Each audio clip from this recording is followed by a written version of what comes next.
पाखापाखि आज श्रमिक दिवस रे मु मते सुनी पारुथिबा समस्त श्रमिक भाई भौणी मानकु अभिनंदन जनाउछि। ये गोटे दिन हम आत्मसमीक्षार दिन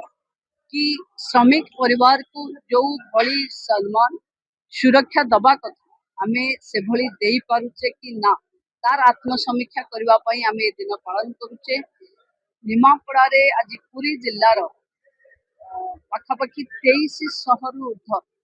जनक हिताधिकारी को आम 13 कोटी ऊर्ध टंका आज हिताधिकारी मान देलु एवं जो भली ढंग रे ये योजना लोक मान पाखे आलोचना है मु भावुची हिताधिकारी संख्या आहरी अधिक थी बहुत कम परिमाण लोक यार बेनिफिट नौचंती। आजिका दिन रे मध्यस्थता मुक्त ये निर्माण श्रमिक मानकर बेनिफिट डायरेक्ट तो मिलूँ डीबीटी रे मिलूँ किंतु मध्यस्थता सरू आपाई आम योजना बोर्ड अध्यक्ष भी ओम प्रकाश मिश्र भी एक मत रखिंट मु भी निर्देश देती अधिकारी मानक गरीब लोक कल्याण मोदी जो कोटी कोटी टंका पठाउछंती एवं राज्यर नेतृत्व नौथिबा माननीय मुख्यमंत्री जो भली ढंग रे प्रतिबद्धता देखुछंती एथिरे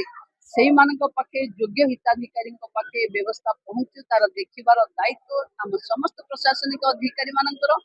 एबे ए दायित्व को आहुरी भल ढंग रे तुलेबा पई आज दिन रे इरिगेशन रो आज आम अंचल रे पाखापाखि 7टी प्रोजेक्ट 5 कोटी टंकार होला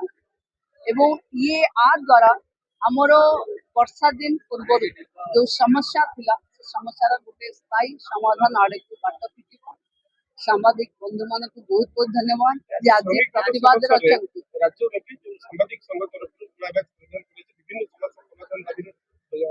आपणकर जहाँ भी दाबी अच्छी मु भावुची भारतीय जनता पार्टी सरकार अलगा सरकार अपेक्षा अधिक चिंताशील एवं आपणक सहित अच्छी बहुत जल्दी आपण माने तार सुविधा सुजोग पाइबार एक रूप नेतृत्व समग्र ओडिशा रे एक तदारख कर सरकार द्वारा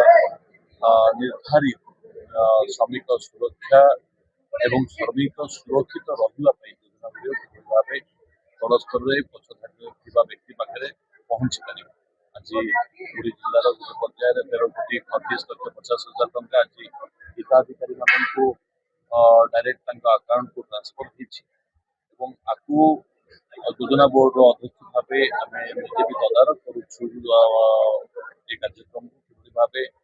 आ भर कौन मध्यस्थी बसिकी जहाँ विगत सरकार चलता जो मैंने श्रमिक मान राशि परसेंटेज को आरंभ कर विभिन्न प्रकार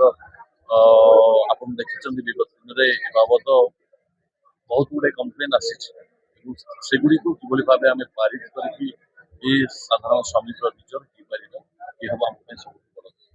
साई शासन सरपंच बलंगा मंडल सभापति देवाशीष आचार्य आज आंतर्जातिक श्रमिक दिवस उपलक्षे मो प्रत्येक श्रमिक एवं देश को आगक नवा विकास को चिंताधारी जो श्रमिकटी आज तार झाड़ तुंडे मारी सकाळु उठी 12 घंटा परिश्रम करी तार परिवार प्रतिपोषण करुवा सहित ये देश को आगक नवा चिंताधारा करुवारु समस्त श्रमिक परिवार को मो हृदय अभिनंदन शुभेच्छा जनाऊँगी एवं प्रभु जगन्नाथ प्रार्थना करुच्ची ये देश को आगक नवा प्रत्येक श्रमिक प्रत्येक लोक आज आम सांगे अच्छी एवं आगामी दिन में से केमिति भलरे रहिबे प्रभु जगन्नाथ घंट गोड़े रखते। लेटेस्ट न्यूज अपडेट पाई www.nowodisha.com को लॉगिन करंतु।